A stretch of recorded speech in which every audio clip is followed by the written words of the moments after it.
বন্ধুরা দেখেন, এই যে শীতের দিনে কি করব, শীতে তো আর বাঁচতেছে না। এখন গার্লফ্রেন্ডে বয়ফ্রেন্ডে ডাকলো, দেখুন তারা দুইজন একসাথে দেখা করলো, কিন্তু মানুষের ভয়ে বয়ফ্রেন্ড খাটের নিচে চলে গেল।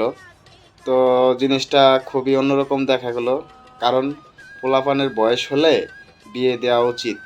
দেখুন তাদের এই কর্মকাণ্ডের জন্য কাদের ক্ষতি হলো, কমেন্টে বলে যাবেন। মনে হয় পোলাপানে যে কামটা করছে ভালোই করছে, কেননা শীতের দিন, ঠিক আছে। এ, তুমি যেহেতু আইসেই পড়ছো, পোলাপানে ধরা খাওয়াই দিছে, তোমারই ভালো হয়েছে। শীতের দিন একলা একলা কত থাকবা, বুঝো না? একলা একলা থাকা যায় না তো। দুই পাও এক খান না হইলে গরম হয় না, আর শৈল হিট হয় না দুইজন একসাথে না থাকলে, বুঝতে হবে। চলেন ভিডিওটা শেষ পর্যন্ত দেখি। জীবনে এরকম ধরা কে খাইছেন আমার একটু কমেন্টও জানাইবেন তো, তাদের একটু দেখতে চাই।